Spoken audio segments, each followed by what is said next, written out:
Hello everyone, welcome to my channel. दोस्तों, मेरे channel में आप सभी का स्वागत है और जिन्हें सब्सक्राइबर हैं उनका हार्दिक अभिनंदन है। दोस्तों, कैसे हैं आप सब? मैं अच्छी हूँ। मैं अंकिता जबलपुर से कर रही हूँ आप सबका स्वागत। दोस्तों, कल मैं ब्लॉग नहीं बना पाई थी क्योंकि आसपास इतना ज्यादा शोर शराबा था, इतना ज्यादा शोर शराबा था कि मैं आपको क्या कहूँ। दोनों तरफ, हमारे घर के दोनों तरफ से इतना ज्यादा नॉइज पोल्यूशन था। एक तरफ खूब ढोलक और मंजीरे बजने की आवाज आ रही थी, रामायण का पाठ हो रहा था, और दूसरी तरफ डिस्को वाले गाने लगे हुए थे, नेहा कक्कड़ के और यो यो हनी सिंह के। और हम लोग समझ नहीं पा रहे थे कि कैसे हमारा दिन गुजरेगा और क्या होगा। हम लोगों को लगा चलो किसी के घर में कोई आयोजन है तो कोई दिक्कत ना हो, लेकिन रामायण तो एक सही समय पे खत्म हो गई, 1-1.5 घंटे की थी। लेकिन रात में इतना ज्यादा शोर इन लोगों ने किया, पड़ोसियों ने हमारे, कि हमने जाके उनको रिक्वेस्ट की। 10:30 पौने 11 बज रहा था उस टाइम पे। हमने कहा हमारा सिर फट रहा है, आप बहुत तेज नॉइस कर रहे हो और अब सोने का समय हो रहा है, तो प्लीज आप वॉल्यूम या तो कम कर लीजिए या फिर अब अपना फंक्शन जो है उसे विराम दीजिए। तो समहाउ उम्मीद तो नहीं थी कि वो लोग बात मान लेंगे, लेकिन उन लोगों ने बात मानी। पूरे दिन भर के शोर शराबे के बाद उन लोगों ने फिर जो है वॉल्यूम बहुत धीमा कर लिया और उनके घर का आयोजन अपना चलता रहा। आयोजन तो ठीक है, साथ में वो नगाड़े वाले भी आए थे। काफी देर तक तो वो लोग ही खटर खटर, मतलब हम लोग एक कमरे से दूसरे कमरे में अगर एक किसी से कुछ कहना चाह रहे हैं तो हम नहीं कह पा रहे थे, इतना ज्यादा शोर हो रहा था। और जब थोड़ी देर के लिए वो लोग रिलैक्स कर रहे थे या कुछ रेस्ट कर रहे थे तो हम लोग राहत की सांस ले रहे थे कि चलो भैया जल्दी जल्दी कुछ बात कर लो। हमने पूजा भी ऐसे ही की है हड़बड़ी में, मतलब जब ये लगा कि अब वो लोग थोड़ी देर नहीं बजाने वाले हैं तो हमने फटाफट गणपति बप्पा की पूजा कर ली, क्योंकि हम क्या आरती गा रहे हैं, क्या हो रहा है ये तक सुनाई नहीं दे रहा था। कल हमारे घर में क्या टीवी चल रही है, क्या हो रहा है, कुछ सुनाई नहीं दे रहा था। इतना ज्यादा नॉइज पोल्यूशन था। और केवल हम लोग नहीं, सारे लोग परेशान थे। और भी 1-2 लोग हैं, वो बुजुर्ग हैं, उन्होंने बोला कि बेटा हम तो कब से परेशान हो रहे हैं, इंतजार ही कर रहे हैं कि ये बंद करें, फिर हम लोग अपनी नींद की दवा खाएं और हम सोएं।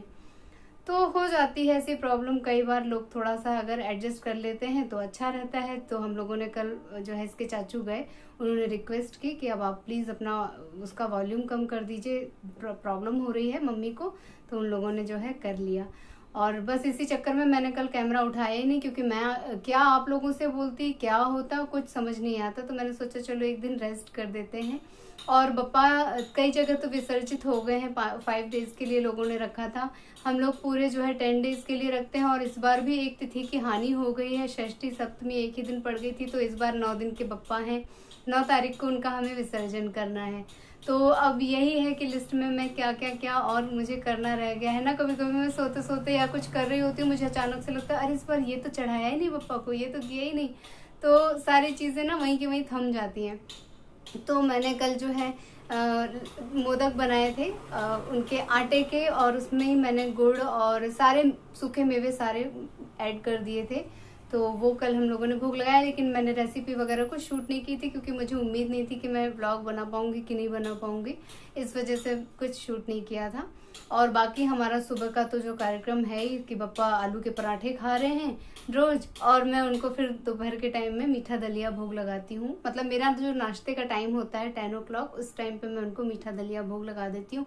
और फिर रात में हम लोग जो है जो भी हमारे घर में खाना बनता है उसके अलावा कुछ मीठा, मतलब मोदक, लड्डू, कुछ इस तरह की चीजें हम लोग बना के उनको चढ़ा देते हैं। तो यही हमारा रूटीन है। अब रोज रोज एक ही रूटीन क्या शेयर करूं आप लोगों के साथ। और आप लोगों में से बहुत सारे लोग जो है मुझसे एक सवाल कर रहे हैं कि मेरा चैनल मोनेटाइज हो गया है कि नहीं। तो हाँ, मेरा चैनल मोनेटाइज है, मैं कई बार बता चुकी हूँ, लेकिन शायद आप लोग न्यू जुड़े हैं इसलिए आपको नहीं पता है। और एक ही एक बात को रोज रोज अपने वीडियो में बताना बड़ा अजीब लगता है। और कोई मैं इतनी बड़ी ब्लॉगर भी नहीं हूँ, इतनी बड़ी यूट्यूबर भी नहीं हूँ कि लोग इतना नजर रखें तो मेरा चैनल मोनेटाइज है, आप लोगों को देख के समझ में आ ही जाता होगा। ऐड वगैरह आते हैं, 1-2 लोगों ने कंप्लेंट की थी कि भैया 4 आवर का ऐड आ रहा है कभी कभी किसी किसी वीडियो पे। तो निश्चित रूप से मोनेटाइज है। और 4 घंटे का ऐड तो कोई भी नहीं देखता है, क्योंकि हमारा डाटा ही खत्म हो जाएगा अगर 4 घंटे का हम किसी का भी ऐड देखने लगेंगे। तो आप स्किप करते चलिए। और मोनेटाइज है। आगे का जो भी प्रोसेस है मैंने अपने चैनल में बकायदे आप लोगों के साथ शेयर किया है। और जब भी कुछ होगा मेरे चैनल से रिलेटेड तो मैं एक टाइटल डालूंगी और आप लोगों को इन्फॉर्म करूंगी, सूचित करूंगी। तो बस अपना प्यार और आशीर्वाद बनाए रखिए। कि बस मैं जो है अगर ज़्यादा स्पीड से आगे ना बढ़ूं तो मैं रुकूं भी नहीं और वापस पीछे पलटूं भी नहीं, कम से कम जहां हूं वहीं स्थिर रहूं। बहुत सारे लोग, बहुत ज़्यादा इस समय लोग जो हैं वो जुड़े हैं मुझसे, लेकिन चैनल पे नहीं आ पा रहे हैं अपनी कुछ पर्सनल प्रॉब्लम की वजह से, अपनी व्यस्तता की वजह से, अपनी सेहत की वजह से। कभी कभार वो लिख के बता देते हैं कि हम आ नहीं पा रहे हैं, आपकी वीडियो देख नहीं पा रहे हैं। तो मुझे समझ में आता है कि अच्छा, इसीलिए कोई लाइक्स भी नहीं आ रहे हैं, कोई कमेंट भी नहीं आ रहे हैं, तो मुझे भी थोड़ी सी निराशा होती है। क्या होता है, मैं ये जानती हूँ कि देखिए, हम जो डेली ब्लॉग बनाते हैं ना, वो एक दिन का ही होता है। आज मैंने क्या किया, मैंने क्या खास किया, क्या बनाया, क्या खाया, कैसे मैंने आज का दिन एंजॉय किया, वो आज के ही साथ है। रात गई बात गई की तरह व्लॉग भी बनता है और फिर वो पुराना हो जाता है और चला जाता है। तो पीछे के व्लॉग कोई नहीं देखता है। हमेशा जो हम डेली अपडेट करते हैं लोग वही देखते हैं, वही हमारा हालचाल होता है। इसलिए मुझे थोड़ी सी कभी कभी निराशा हो जाती है कि अरे यार, इतने सारे लोग आते थे, अब कोई नहीं आ पा रहा है, सबको एक साथ प्रॉब्लम हो गई है। और मैं भी कभी कभी ऐसा होता है कि किसी किसी दिन नहीं जा पाती हूँ, तो मैं कोशिश करती हूँ कि नेक्स्ट डे तो एनी हाउ सबके चैनल पे विजिट हो ही जाए, क्योंकि जो मेरी एक्सपेक्टेशंस हैं वो बाकी लोगों की भी हैं, ऐसा मैं समझती हूँ। तो मैं पूरी कोशिश करती हूँ दोस्तों, और मैं बस प्रार्थना ही कर सकती हूँ कि आप सब लोग भी स्वस्थ रहिए, मैं भी स्वस्थ रहूँ, ताकि हम लोग का ये जो प्यार है, जो एक कम्युनिकेशन हुआ है यूट्यूब के थ्रू, वो बना रहे। ये तो हो गई मेरी मन की बातें जो मैंने फिर से आप लोगों से कह दी। अब मैं ये बता दूं कि हमारे यहाँ जो आसपास एक दो जगह गणपति बप्पा रखे हैं, ये बात मुझे नहीं मालूम थी, ये मुझे उत्कर्ष नहीं बताया है। तो मुझे कम से कम ये थोड़ी सी राहत मिली कि चलो, मैं निराश हो रही थी कि मैं इसे गणपति पंडाल के दर्शन नहीं करा पाऊंगी। तो इसने बोला, नहीं मम्मा, गणपति बप्पा के पंडाल तो बहुत जगह है, मैं स्कूल बस से देख लेता हूँ, कहीं कहीं आरती हो रही होती है 12 बजे वाली, जो भगवान जी को भोग वगैरह लगाते हैं ना 12 बजे, तो वो पर्दे में से हल्के से दिख जाते हैं। तो मैंने तो देख लिया, पर मैं अपसेट हूँ क्योंकि आप नहीं देख पा रही हैं। तो मैंने कहा कि नहीं बेटा, मेरे YouTube फैमिली के जितने भी लोग हैं, सबने अपने अपनी जगह के बप्पा के पंडाल के शॉर्ट्स लगाए हुए हैं, तो मैंने वहाँ देख के दर्शन कर लिया। इवन मेरी मम्मी भी कुछ वीडियोस भेज देती हैं जो वहाँ के हैं, तो मैं वहाँ से बैठे बैठे घर में ही दर्शन कर लेती हूँ। अब नहीं कुछ से तो कुछ दर्शन होना अच्छा है। फिर हमने अपने घर पे भी पप्पा रखे ही हैं, तो सब एक ही जैसा होता है, सिर्फ सजावट का अंतर होता है और जो मूर्ति का एक हाव भाव होता है, बस थोड़ा सा उसका डिफरेंस होता है। कहीं पर नृत्य करते हुए बप्पा हैं, कहीं बप्पा बार बार उठ रहे हैं, बैठ रहे हैं और आशीर्वाद दे रहे हैं। तो इस तरह की चीजें जो है ना, देख के बड़ा अच्छा लगता है। हम भी बचपन में बहुत एंजॉय करते थे, लेकिन समहाउ देखते हैं, हो सकता है नवरात्रि में जब देवी मैया की प्रतिमा स्थापित होगी तब हम लोग दर्शन करने जा सकेंगे। तो ठीक है, उत्कर्ष को हो गए हैं, कैसा सेलिब्रेशन होता है। और अब तो बहुत ठंडा हो गया है, ये कोरोना की वजह से ना बहुत जगह मुझे ऐसा लगा कि बहुत ठंडक आ गई है। चंदा लेने भी इतने सारे लोग नहीं आए थे, बहुत कम लोग आए थे। पहले बहुत ज़्यादा रौनक होती थी, पूरे 10-10 दिन खूब वो क्या बोलते हैं, स्पीकर लगा के पप्पा के भजन बजते थे और खूब भीड़ जाती थी। रात में लोग रात्रि जागरण करके पूरे पंडाल घूमा करते थे। तो बहुत सारी चीज़ें होती थी जो अब नहीं है, और मैं सिर्फ इसको ओरल कहानियों में ये सारी चीज़ें बता पाती हूँ। मुझे लगता है कि ज़्यादा एक्साइटमेंट में कल व्लॉग नहीं बनाया, तो मैंने आज कुछ ज़्यादा ही बोल दिया है। तो मैं अपना व्लॉग जो है ना दोस्तों, अब यहीं पे एंड कर रही हूँ। आप लोगों से लेती हूँ विदा, मिलती हूँ अपने नेक्स्ट वीडियो में। तब तक के लिए take care, tata bye bye. आप लोगों में से जो लोग नए हैं, प्लीज़ मेरे चैनल को सब्सक्राइब कीजिएगा, वीडियोज़ को लाइक कीजिएगा और अपने फैमिली और फ्रेंड्स के साथ उसे शेयर कीजिएगा दोस्तों। और एक बात और मैं ऐड कर दूँ कि मैंने जो इधर बीच भजन गाए हैं वो मेरे पापा ने लिखे हैं, तो मैंने उन्हें गाया है।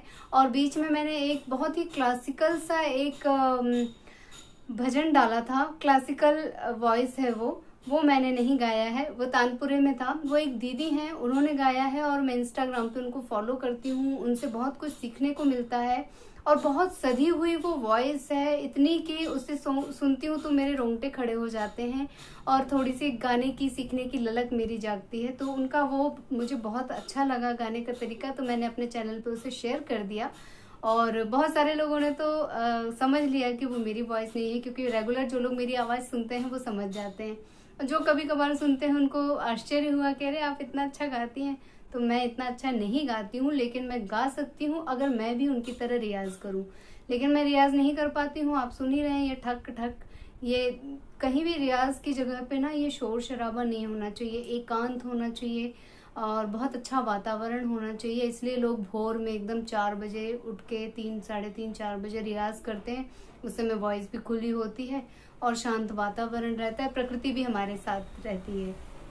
तो वो वाला छोड़ के बाकी के सारे मेरी खुद की आवाज है, वो आप लोग समझ ही गए होंगे। कहीं कहीं सुरताल मेरा हिल जाता है, कहीं कहीं तबले के साथ खासकर मैं संगत जब करती हूँ तो मुझे लगता है मेरी ताल ना कट जाए, कहीं मेरा हाथ ना रुक जाए, कहीं ये ना हो जाए, वो ना हो जाए। उस हड़बड़ी में, वो हड़बड़ी भी आप लोगों को मेरे भजन में सुनाई देगी। 2 भजन मैंने तबले के साथ गाए हैं, वो आपको एकदम अलग समझ में आएगा। और जो मैंने बिना संगत के, बिना उसके केवल तानपुरा पे या कोई हल्का म्यूजिक लगा के गाया है, वो अलग आपको समझ में आ जाएगा। तो मैं हर तरह से कोशिश करती रहती हूँ कि मैं गाऊं, और अपने पापा के लिए के भजन तो मैं ज़रूर से गाना चाहती हूँ, आप लोगों के साथ शेयर करना चाहती हूँ, तो वो मैं करती रहती हूँ दोस्तों। तो इतना सारा प्यार और आशीर्वाद देने के लिए भी थैंक यू। मैं मिलती हूँ अपने नेक्स्ट वीडियो में, तब तक के लिए take care, tata bye bye, अपना ख्याल रखिएगा दोस्तों। Bye bye and thank you for watching.